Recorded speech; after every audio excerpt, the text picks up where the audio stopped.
Mga kapuso, malaking bahagi ng bansa ang kinakapos ngayon sa ulan. Base po sa datos ng Pag-asa mula January 1 hanggang January 21, way below normal rainfall ang naitala sa halos buong Northern at Central Luzon, kasama po ang Metro Manila at ilang bahagi ng Calabarzon at Palawan.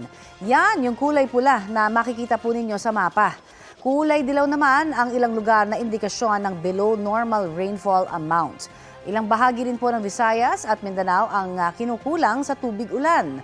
Nakatulong naman daw kahit papaano sa ilang bahagi ng Mindanao, partikular sa ilang lugar sa Caraga Region, Davao Region, Soc-Sargen, BARMM at Northern Mindanao, ang pag-iral ng shear line itong nakalipas na linggo para makapagtala roon ng near normal at above normal rainfall amount.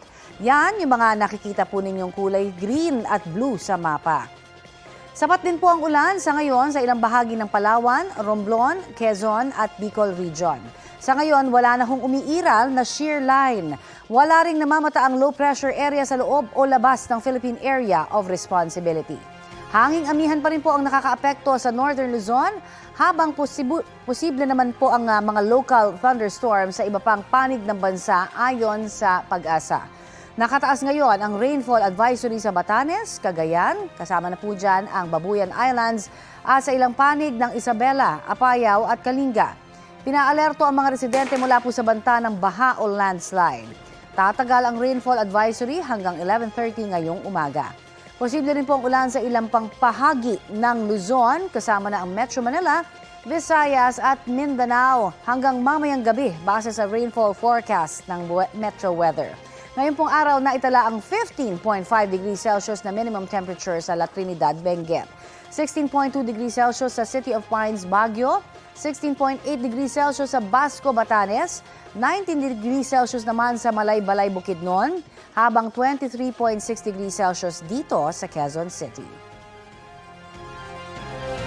Kabi-kabila na ang panunuyo ng mga pataniman sa bansa na itinuturong epekto ng strong El Nino. Nagkabitak-bitak na ang ilang sakahan sa Vintar, Ilocos Norte dahil sa mainit na panahon.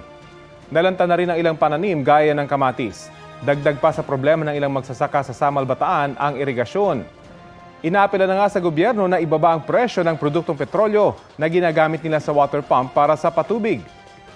Ang mga fish pond owner naman sa Dagupan, Pangasinan nangangamba sa epekto ng tumitinding init ng panahon sa pagpapalaki nila ng mga bangus.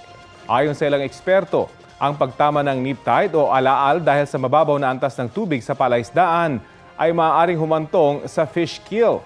Nauna nang tiniyak ng pamahalaan ang pagtugon sa mga suliranin kaugnay sa El Nino. Kapuso, para sa mga maiinit na balita, mag-subscribe sa GMA Integrated News sa YouTube.